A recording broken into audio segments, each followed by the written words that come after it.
Hi, everyone, and I'm recording this on Christmas Day 2020, December 25th, and I wanted to thank everybody for stopping by, watching this tip on researching your ancestors, DNA, things like that.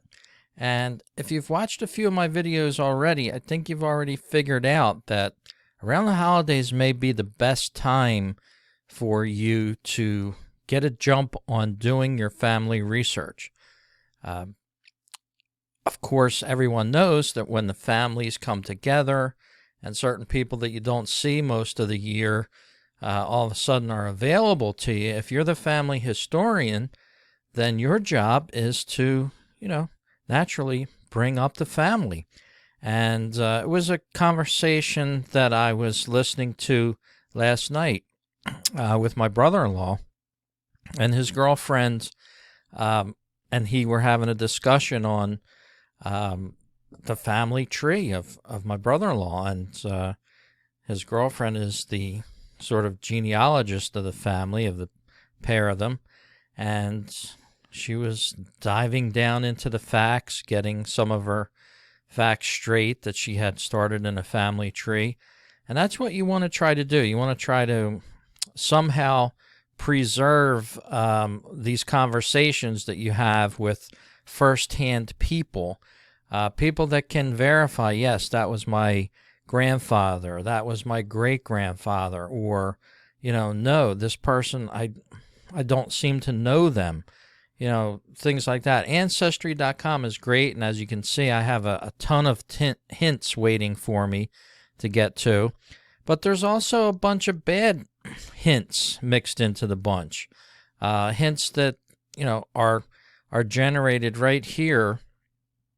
It says, the facts in this collection were found using artificial intelligence technology and may contain errors. So, yeah, all this stuff isn't gospel truth. It's sort of trying to get you in the right direction to find out more about who may be in your family tree and doing that research.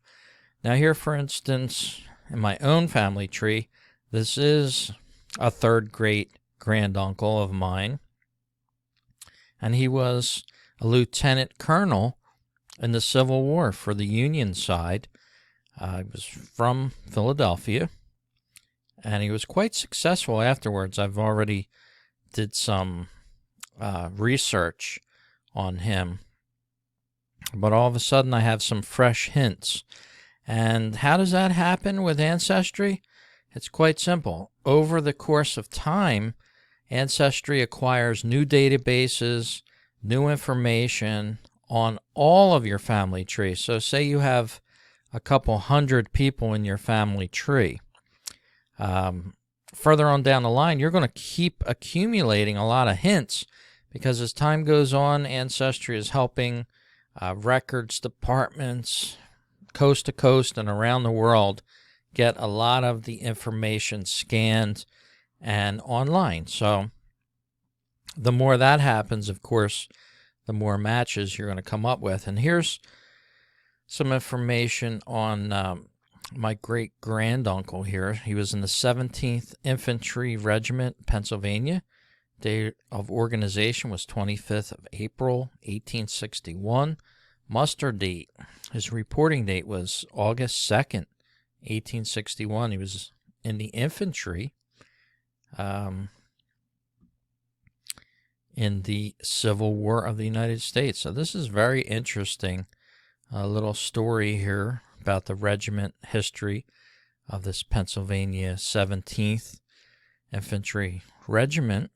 Here I'm doing some research here on Christmas Day myself, and very interesting. A whole long story about this group of men that, had to go into battle and where they went. Proceeded to Washington, quartered in the Senate chamber of the Capitol. Amazing, just amazing stuff. You're to find out where your relative actually was at certain points in time during a battle like the Civil War. And this is the first time that I'm seeing this. I didn't have this information before. Looks to be a couple pages long if you had to print it out on an 8.5 by 11 paper.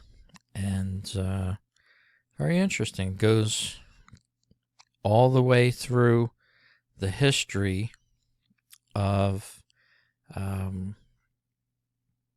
this infantry unit here. Very, very interesting. A lot of movement among the troops here with one of my more famous type of Civil War relatives here. Here's a picture of him. Lieutenant Colonel Joseph Hill Sinix, my third great-granduncle from Philadelphia, way back when. And Delaware, of course. He originated from Delaware. And interesting. He was a landowner and also a hotel owner at after the war in Philadelphia. So a little bit of a success after that. All right, let's hop on over real quick for this Christmas Day tutorial here on Ancestry and your DNA. Here's my DNA. Of course, as months go on, I keep getting more and more fourth cousins. I have 511 right now. And Ancestry did some pairing of some of the listings on there. They eliminated a lot of older cousins that may or may not be true. So I hope you back them up if you want that information. And of course, here on the left is your ethnicity estimate. And mine really hasn't changed since the last video that I've done, the last couple videos that I've done here. Again, I'd like to invite you to go get your Ancestry DNA test. You can match up with long-lost relatives you never knew you had, and it keeps getting better. As it says here, my updated estimate is here, and I've seen this update several times in the past here. And it's telling you here your DNA doesn't change, but our science does. And they've even incorporated a new feature into this called Story Scout, which they're pretty interesting, the way the stories come up. But here's the matches on the right-hand side with the ethnicities. And they go right into the Irish listings here. Are getting very good at matching you right up to different towns and areas that you're from. Central Ireland here, Roscommon, and North Roscommon that are highlighted there. So two separate sections here. And then Fermanagh here in Northern Ireland. And South Down and North Louth. Say that a few times fast. Right down there in Northern Ireland below Belfast. And very interesting stuff there. Northwestern Europe and England, 6%. I think that's a little bit higher, but that's what it's got me at. Sweden, 2%. It threw some Scotland in there. A lot of people ended up with more Scotland on this recent update that Ancestry had. So then, of course, as you zoom out, you see where your ancestors sort of took root if they came over to the States. My particular ancestors were in the Philadelphia area and just west of Philly. But Pennsylvania in general, that was a big landing spot for a lot of new immigrants to the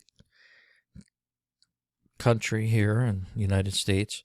Of course, landing in New York and then finding their way around to different parts of the country. So, all right, there's some great specials on DNA tests. Go around the web, check them out. big discounts this week for the Christmas holiday, New Year holiday, Hanukkah. All the holidays usually bring on the great pricing for this. And also, don't forget MyHeritage. I think MyHeritage is having a great pricing on that as well. It's a DNA test that you can take there, and they're certainly one of the biggies as well. All right, I hope everybody had a happy holiday leading up to Christmas here, and going to make it a great new year here in 2021, coming up soon, just a little bit here.